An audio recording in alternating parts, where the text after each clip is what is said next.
This is a video of the Pallbearers graveyard in Greenville. I'm just going to put it down there and y'all can try to look at it. Back in, I believe it was October 17th, 2007, I believe. Yes, I have the minutes for that, where the county commission at the time agreed to do something about it. Let me pass them around. Yeah, please. And I believe it was Commissioner Ronnie Moore did put up a cable and some posts to keep people from going in. It turned into a literal dump site. I really don't have an accurate count of how many graves are out there because a lot of them are covered in trash. So I was able to obtain some pictures from back then, and I went out and took pictures and video for myself. And in this video you'll see that the exact same piles of trash are there. They've just shrunken into the earth a little, and of course there's more. And because of the cable, people started dumping outside. Obviously, mostly construction trash.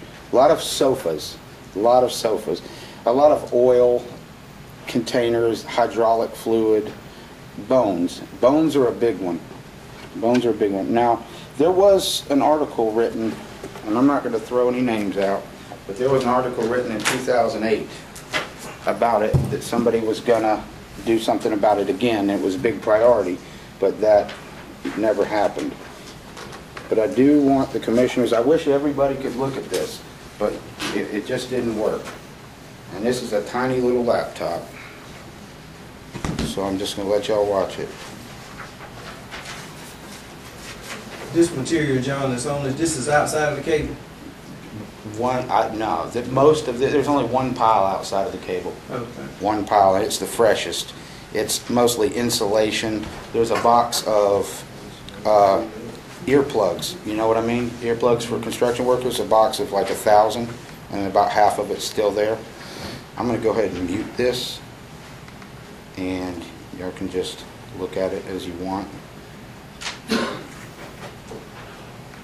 I mean, all it has is music, so sound means nothing here. But I don't know how you can do this. On this, I met with Greenville City, the city of Greenville, and they were supposed to work something out to get inmates to go out there to work on the field. I believe in the minutes it says something about Tim Sanders calling out there to do that. Am I mistaken? It's in the minutes. Tim Sanders was going to call out to the prison and get with the inmates to clean that up. He's going to arrange that. And the last I heard about it was Tri-County. The railroad had ran over some of the graves, and they were responsible for that. So they were going out to make some changes and some adjustments on that. They did. They repaired it. They apologized. I believe that might be in the article that Michael Curtis wrote there. That might be in the article. But Usually there should have been a letter from the board. huh?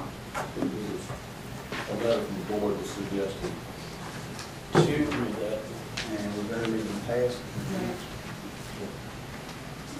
Well, okay, so what's happening? I mean, it's been 2 years. I actually have a solution for it, but I just found out about this. This isn't what I was going to sign in for. Y'all know what I was going to sign in for. I decided to go with this. It seemed more important. I asked around. I asked about prison inmates. I was only able to talk to the secretary who couldn't search out the records. She just said she's never heard of a pallbearer graveyard, and she's been there for years, but she couldn't actually say that no, that phone call didn't take place. But the judge suggested something, but I think Tina DeMott's idea is better. The probation and paroles people, community service, be a great crew to have out there. And I have a big handful of volunteers with equipment, tractors and whatever. The only thing is, it's real touchy. There's a lot of garbage over graves. You can't find them all. And in my video, you can see that. And a set of graves, I had to go through a lot of trash to get to just to find them. You just aren't going to find them all. I spent 2 hours looking for them. I took 2 trips out there. But I'm not really here to place the blame. I'm just saying it's been 2 years, and the exact same garbage is sitting in the exact same spot. And I just know that this county commission has doled out a lot of money to different things, and that somehow became no priority at all. And it kind of hurts you hard if you go out there and look at it yourself. It's pretty bad. Now I am going out there again Heather Bryant's from the news is going out there, Tina DeMontis is going out there, and there's going to be more stuff going on. But if it's all right with you guys, we have it arranged how to take care of it. You know, like I said, probation, paroles, community service, they'll be supervised, I'm sure, however they do that. Who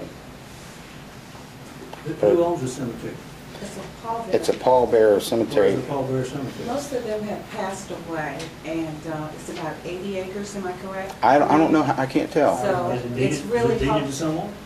The Pallbearers, and they passed away. It was a church.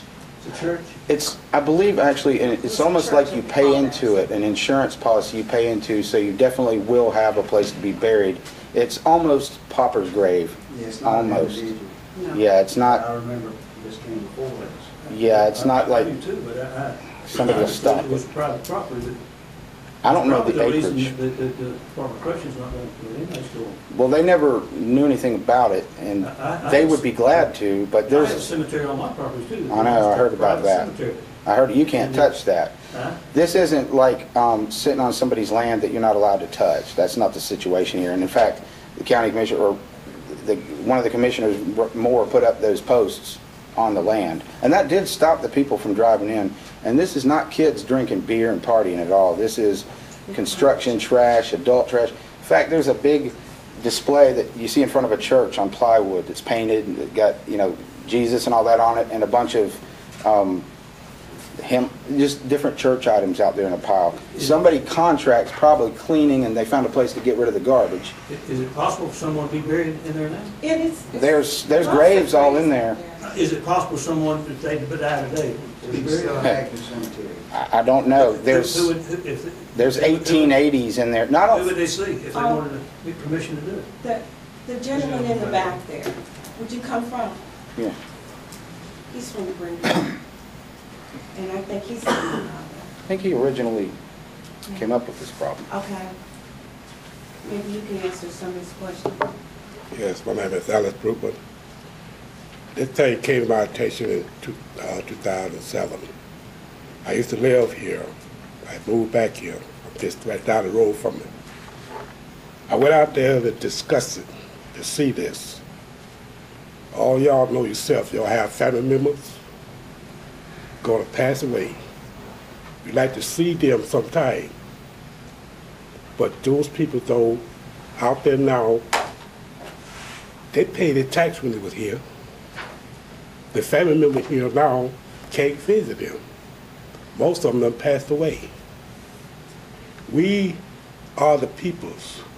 From above, what you bound on earth, you bound in heaven. So you don't want your family member to go out there and look at you in trees, snakes. I appreciate it. I don't have members out there.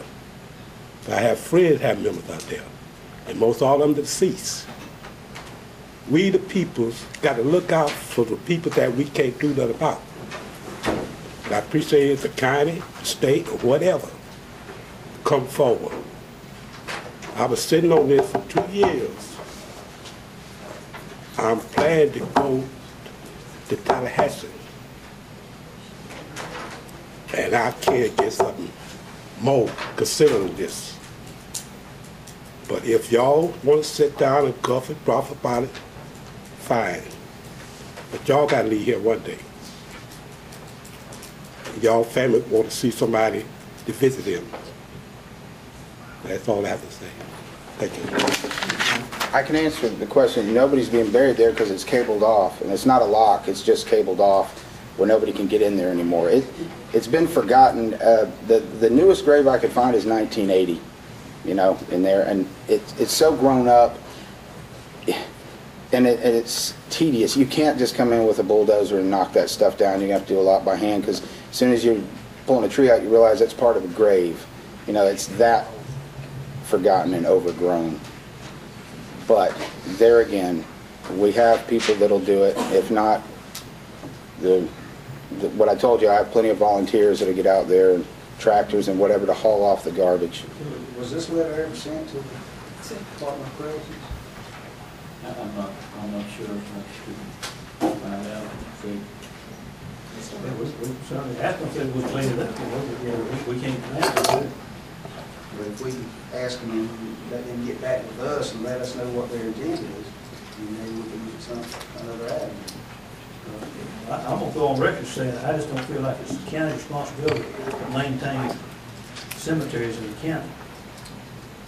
Mr. White, so. Yeah, but Commissioner of the Chair, I think Ms. Parrish wanted me to speak to it, if it's okay. Yes, sir. Commissioner Parrish and I went to a Greenville City Council meeting about 2 months ago, was it, ma'am? Yeah. And we talked about that very same thing. Mr. Allen Chair and I have walked that property on more than one occasion. We have in fact seen the same thing that you've seen. The problem lies herein. Number one is private property. There are 80 acres of property associated with the Pallbearers that once upon a time did exist. The Correction Institute policies will not permit inmates